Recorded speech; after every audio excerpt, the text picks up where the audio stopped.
cute. Look how he brought me my water all fancy. Hey, you gave me tap water. This water out the faucet. I see all this crap. Look at this. No, this boy got stuff. Ooh. He trying to kill me. Anyway. I didn't want to do these videos for a minute, but for some reason I've been like talking myself out of it. So today somehow the urge sparked for me to just, go ahead and get this thing going. So the purpose of this video is to, basically start sharing my journey of this pregnancy, mainly to, get some support, hopefully, from some ladies that, have experienced or are experiencing the same thing that I'm going through. Aw, thank you. This is such a gentleman. Bought the bottle too. Okay, all done. You gonna go play Roblox? Yes. Okay, see you later. Alright, bye, Mama. Bye. That's my youngest, my 3-year-old. Trey's the oldest. He brought me, this water in a fancy cup. I don't know, for some reason, this makes me feel better since I can't have my cocktails right now. But anyway, I want to take you guys through my pregnancy journey this time around, being as though that, this is my third pregnancy ended in a stillbirth. You ready to be a big brother? Mm-hmm. You are? Yes. Are you going to be a good big brother? Mm-hmm. You are?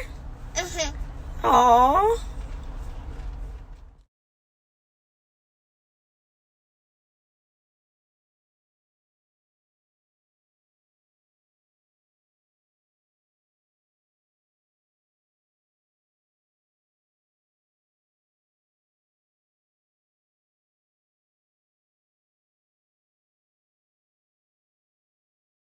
Merlin is right here. Gwen, what are you doing? Thinking about starting a YouTube. Motherfucker been through a lot of shit. I have observed the power of this And I think somebody can benefit from my story. Maybe I'll be able to help someone. At the same time, I'll be helping myself. Allowing me to be able to get some things off of my chest. Being though that I find a hard time, opening up to people. Yeah, so I don't feel that I was emotionally ready at the time of, me first finding out that I was pregnant initially. Because I was still grieving the loss of my son.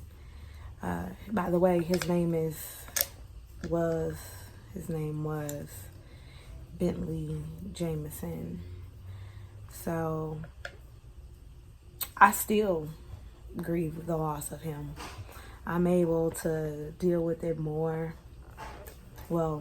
better. I'm able to deal with it better now because I'm more so focused on this pregnancy being healthy, stress-free, drama-free, and I'm praying for the best of the result of this pregnancy. All of that stress, it definitely takes a toll internally that we completely can completely be unaware of, which was pretty much the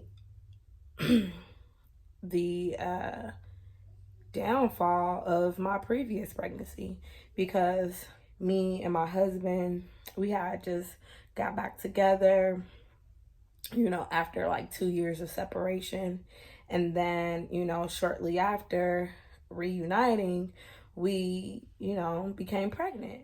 Going through that experience, it definitely had taken an emotional toll on my marriage. We blamed each other.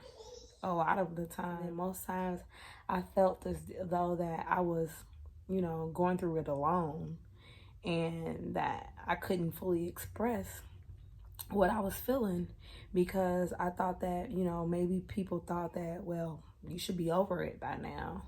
And, occasionally I do have those emotional moments to myself. Even now, I blamed myself a lot because I thought of all the things that I should have done, I could have done to prevent what happened. But in reality, there was nothing that I could do to prevent, the death of my child. Like, the autopsy results came back and it showed that, he died because of, a defect in his umbilical cord. So it was hypercoiling, and that is when the umbilical cord is coiled very, very, very tightly. So there isn't any like blood flow that the baby is getting. So even if he had survived, it didn't guarantee him a life of longevity. So not that I would have rather it happen this way versus him living and then, me being able to develop even more of a bond, and then it occurred. I wouldn't have preferred it either way. Like, nothing beat nothing. Like, I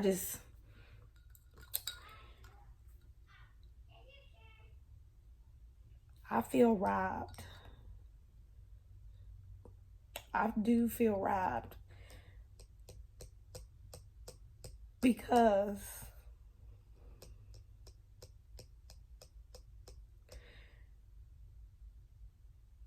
there's nothing